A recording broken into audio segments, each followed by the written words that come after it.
this shit up.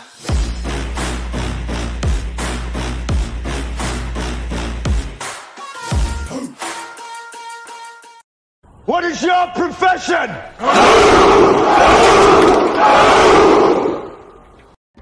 Ayan na sila po. Dami!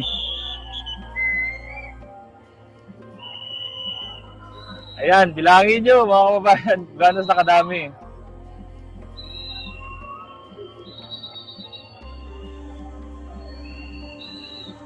Para dyan, boss? Ayan o. Yan yung pinaka-zoom natin. Tingnan nyo kung gano'n sa kadami.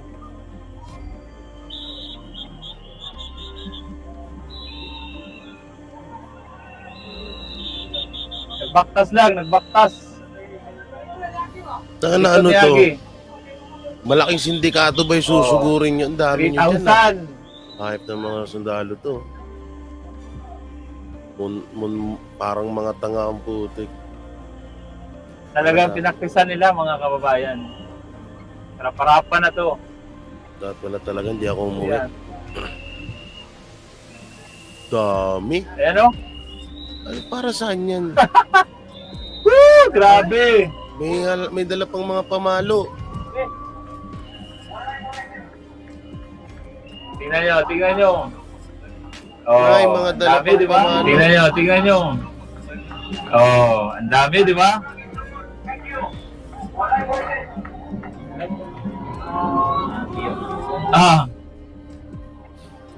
Grabe. Live po yan. Akala mo may mga... Oh. Hindi naman lalaban yung mga nandyan eh. Dami o, 3,000 nga. Panginang yan. So, ano oras na dumating? Anong oras siya? Anong oras? Oh, 3:49. Oh, ayan. Sino nagyapon pang nagi ba? Panginang yan dami. Akala mo may susugurin na na pagawaan ng Shabu. Talagang in-lose nila yung buong Davao City. Yan na yung 3,000. Yay! Ang tingin yung mga kriminal, mga tao doon, mga bobo ang putik. Nakakagigil. Sana pala hindi ako umuwi. Hindi siya pwedeng hindi umuwi. Ang sakam ko dream mo direct Oh, yung tumuto. Sakay ng van. Kanang sa grupo dream sa Pikas yun na target. Pikas. Sa Pikas na lapos na plano ana. So ayan. Live na live po tayo ha. Lapos to siya. So ayan, like and share po. Guys, paki-like and share itong live na to. Lahat ng live po. Dami po. Tangin ng bangag na administrasyon na to. Pasok. Nagsago po na sa likod. So ang dami-dami talaga nila. Totoo yung 3,000. Sa likod. Wala Ano gagawin nyo dito? Magpakain kayo sa Waxis. Ayan sila oh. Papakain natin sa Waxis yan. Baka gusto makatingin ng banat price. So ayan. BP Sara, puntahan mo sila doon, no? 3,000? Totoo yung 3,000 mga kabayan. Baka daw. Positive na positive baka po. biglang sumulpot sila. So huwag kayong manginig dyan dahil di kami nanginginig dito. So live na live po yan. Dito na yan sila titira. Munta nga ang puti. Oh. Munta nga ang mga hayop. Ayun, contract. Dami! Hindi katong napatitrack mo tayo na gusto ko kung ilang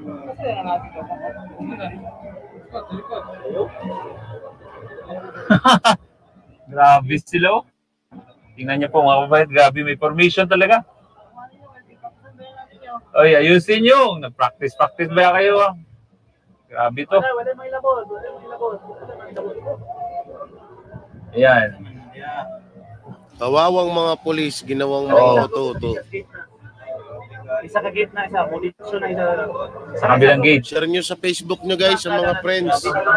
Friends nyo, pa-share. So, yan. Naka-live na live po tayo, ha? Pikas. Sa Pikas, Pikas. Sa Pikas, Pikas. Sa Pikas na isang grupo. Oh, padaw na. Kalang isang grupo. Bulitso sa Pikas. Kasalukuyan niyo po ang nakikita mga kababayan ang talagang tumpak yung mga impormasyon na ating nakukuha na libo-libo po mga pulis. Ang ngayon po ay nakadeploy sa harap mismo ng compound ng Kingdom of Jesus Christ dyan po sa lungsod ng Davao. At kung makikita nyo po dito sa ating sa inyong mga screens, nakaano sila, no? Hawak-hawak yung kanilang mga kalasag, yung kanilang mga patpat, at naka-helmet din, naka-formation po sila sa kasalukuyan. Okupado po nila yung buong northbound na lane po mga kababayan. Yung nasa kaliwa po ng inyong mga screen, siguro nasa at least 3 lane po yan mga kapartners ang kanila pong inokupahan. So kumbaga sa kasalukuyan, yung 3 lanes na yan na papunta sa norte, papuntang Davao del Norte po mga kapartner ay nasasaklaw na, nakukuha na po nila. So wala na pong mga sasakyan ang makakadaan dyan ngayon sa kasalukuyan. So yan pong nakikita ninyo ay live feed mga kapartners. Dyan po sa tapat ng Kingdom of Jesus Christ Religious Compound sa lungsod po ng Davao sa kasalukuyan. No? Marami tayong natatanggap na mga impormasyon ukol nga dito sa kanilang muling paglusob para isilbi yung arrest warrant laban po sa buting pastor at sa iba pa mga akusado. Pero yun nga yung laging ginigiit na yung mga leaders ng Kingdom of Jesus Christ ng legal counsel ng KOJC na dapat sumunod sa leader Loading tayo, guys. council ng Mahina yung internet natin KOJC. dito. Pasensya na kayo.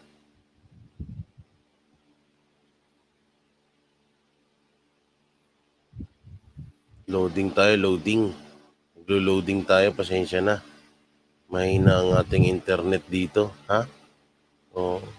Grabe na yan, Marcos. Hindi kikilos mga yan pag wala kang utos. Lupit nyo. Kawawa naman mga tiga. Ano, ginurgur na? Ako ba nagurgur? Ano ba? Wala internet.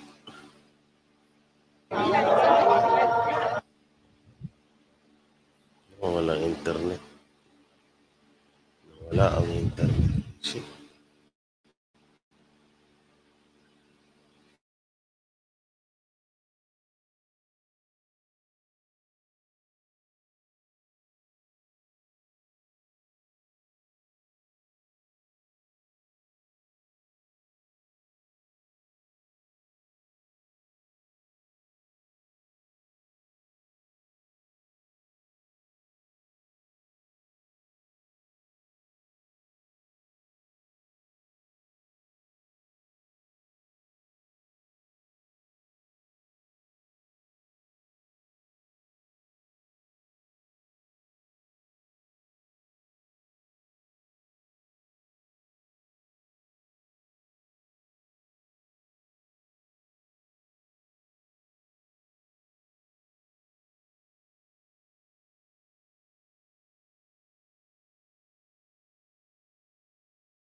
Wala nang pulis sa buong Pilipinas. Nandito na lahat.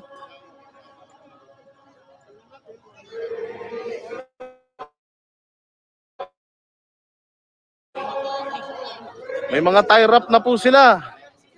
Ready na silang mang-aresto ng mga ordinaryong Pilipino.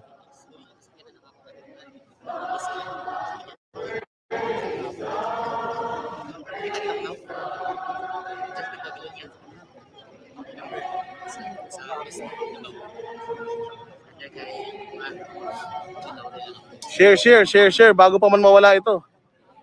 Share natin mga bossing. Wala po tayo, hindi po tayo violente. Nagdadasal lang ang mga tao rito. Nagdarasal lang po ang mga tao rito ngayon, mga boss. Ayan, sobrang dami yan. Ready na po sila sa gera.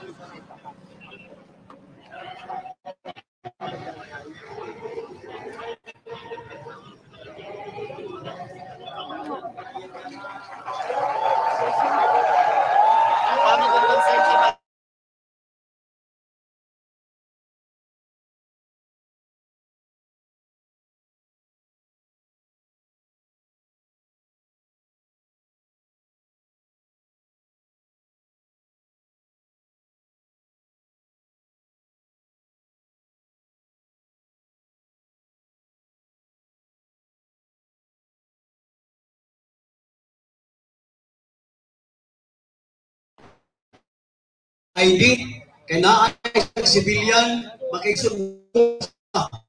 So makakita makaigsuunan. So pag ID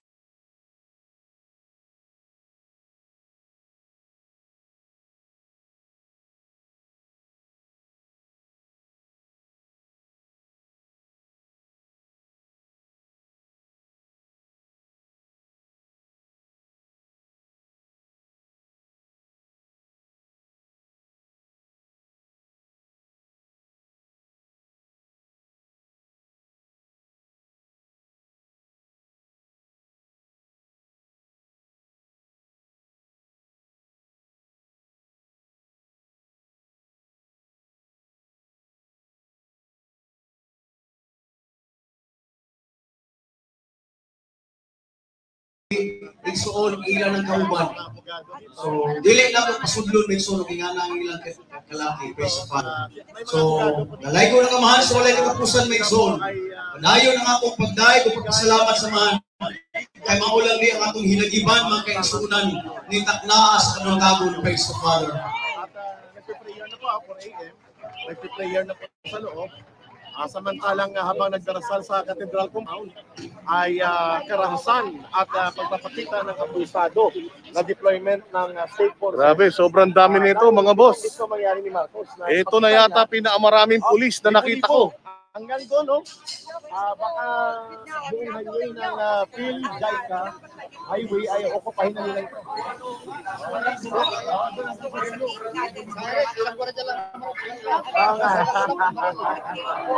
Tama po. I-share po ito. Ipalaganap nyo. Davao City right now is a ito po ang tinatawag na police state.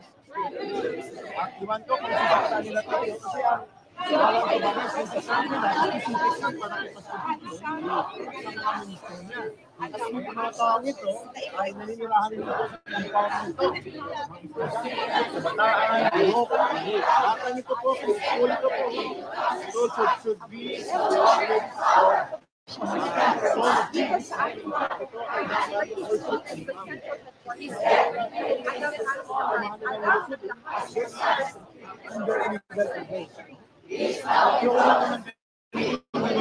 laban sa mga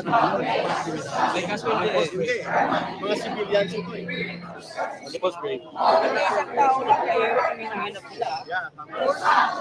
Paradise, pag-i-advise sa mga implement, bagi-bagi na, implement bagi-bagi.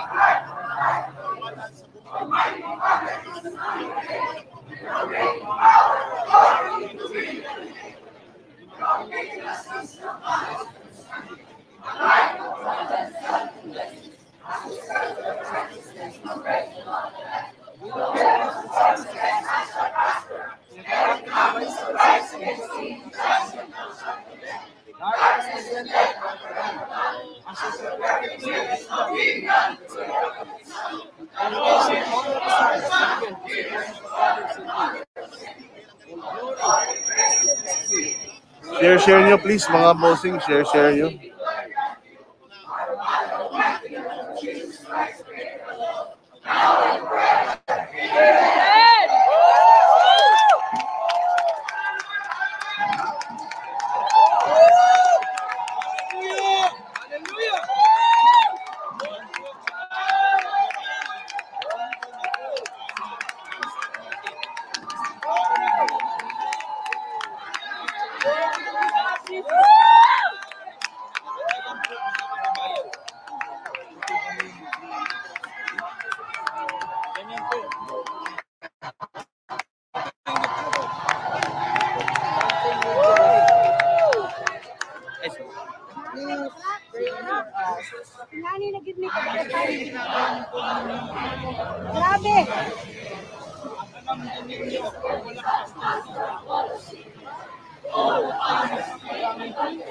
Mga kuya, mababait po ang mga tao dito, ha? Huwag lang po masyadong marahas, kuya. Mga sir, kayo po ay pulis ng taong bayan. Dapat po pinoprotektahan natin ang mga Pilipino at ang Pilipinas. Sila lang yung yumayaman. Sila lang po yung yumayaman, mga sir, mga ma'am. Kayo ang sinusubo. Sila pabanjing-banjing.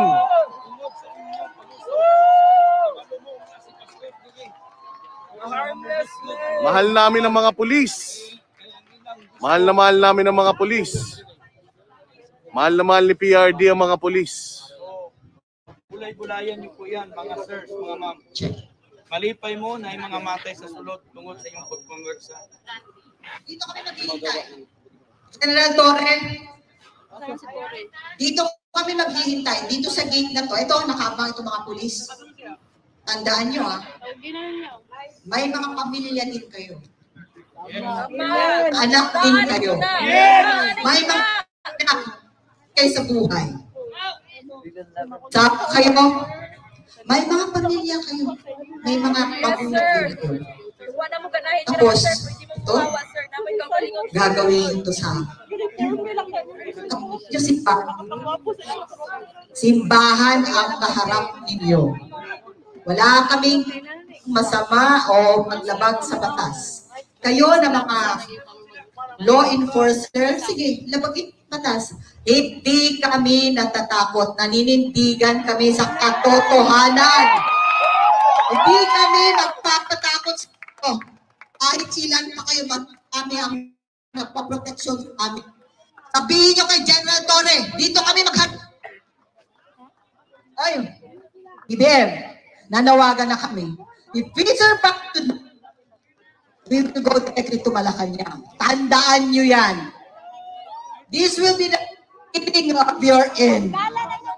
So mga kababayan, sa KOJC, buong Pilipinas, ito na ang panawagan namin, ito ang bagong EDSA. Carlos P. Garcia Highway, EDSA. Ito na, ang mga pulis na naghaharang.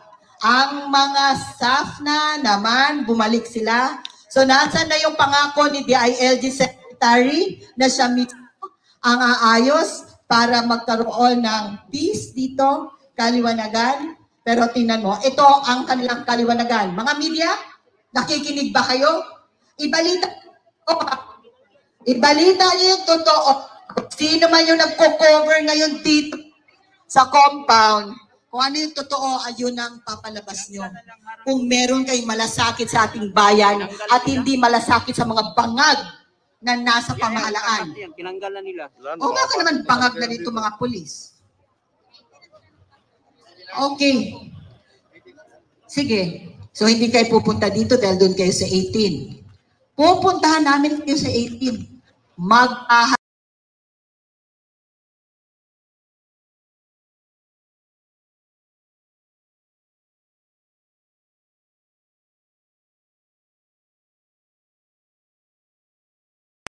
So kung si Attorney Torion kasi and our executive secretary ay dito nakapwesto sa Emerald, kung nandun sila sa kabilang gate, ibang abogado naman natin ng Kingdom of Jesus Christ ay nakapwesto doon, Admar MJ.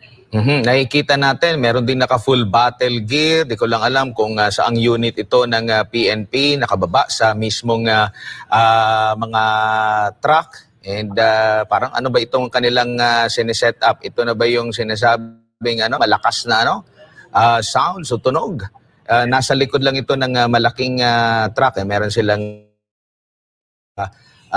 kasalukuyan kung para saan ito. Pero ang ano natin, kung talagang gusto nilang i-implement itong arrest warrant, wala pa tayong naririnig, no? Kung meron na bang ugnayan, kung ano yung gagawin nilang mga hakbang or mag-search na ba sila dun sa lugar, papasok na ba sila, or kung ano man ang kanilang gustong gawin. Meron tayong nakikita, partner Hana, na parang aparato, equipment, sa likod lang ito ng Baka kasi daw jammer yan, Edmar eh. Baka mamaya habang kinakausap mo ako, maputol itong report ko, kasi kinasabi sa amin dito, baka ito na ay jammer na sineset up nila.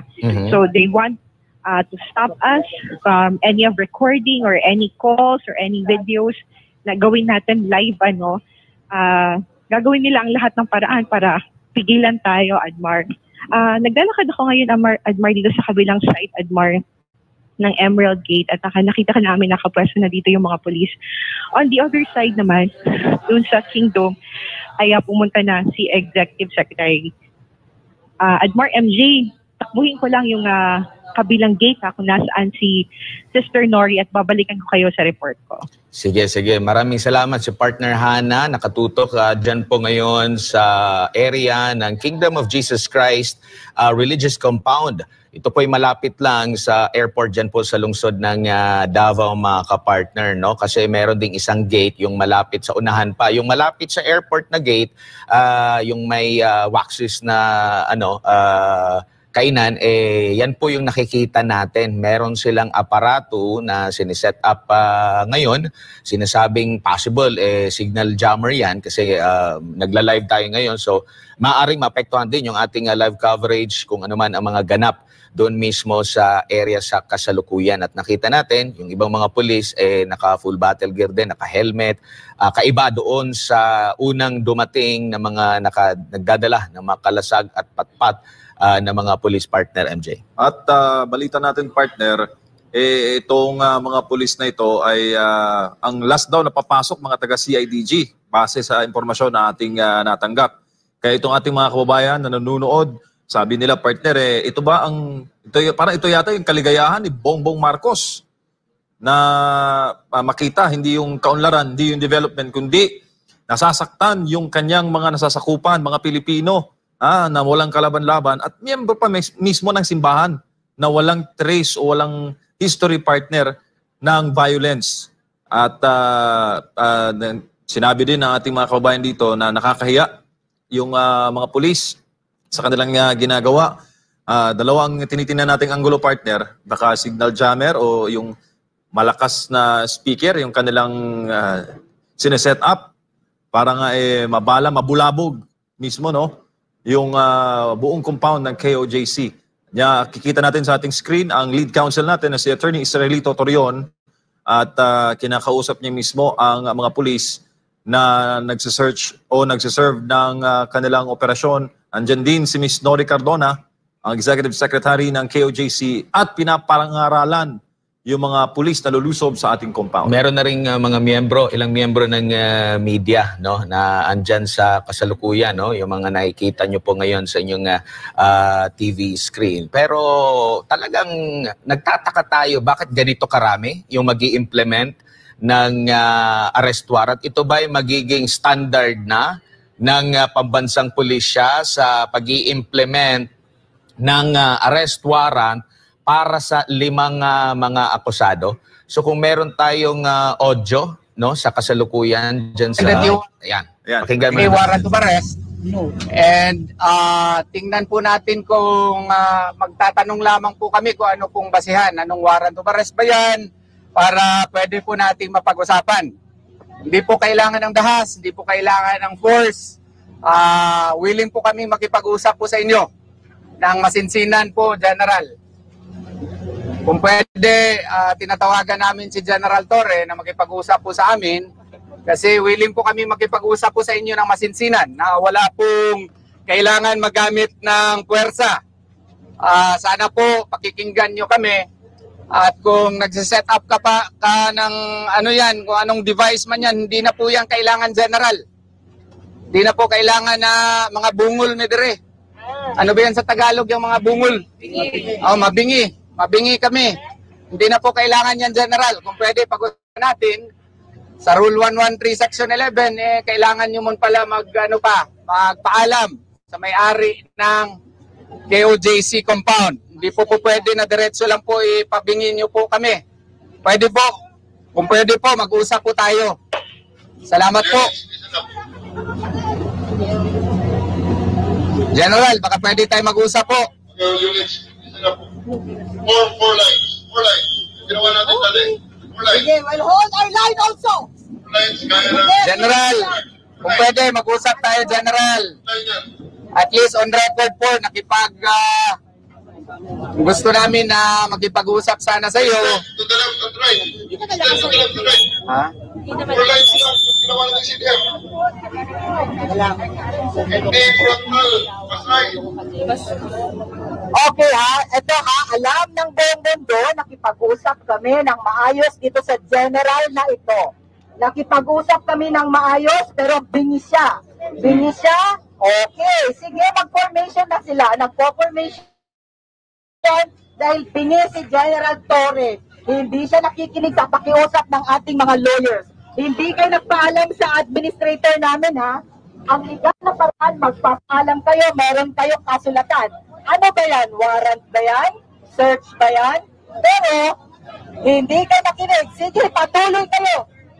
Gawin nyo yan. Ayan na. Yung general na Polpol, ito red bubok. Hindi ka umayos sa patay.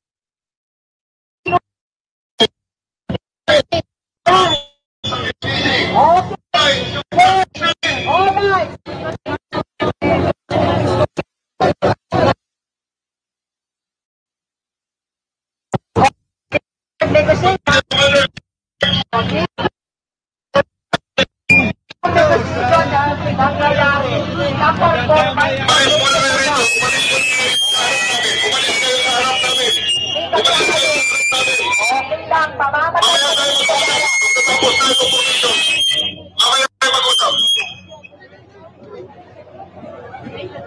Grabe, makabungol yun ay.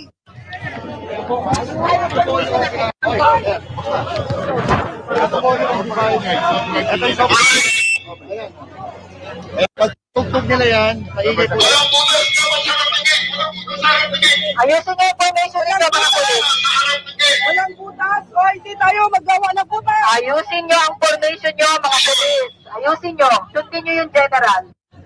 Sundin nyo si General Torres. Sundin nyo si General Torres. Mag-formation kayo ng maayos. Ayusin nyo yung formation para usap tayo. Okay? Ito ang sabi niya, mag-formation muna kayo bago siya makipag-usap. So, ayusin nyo ang formation. What is your profession?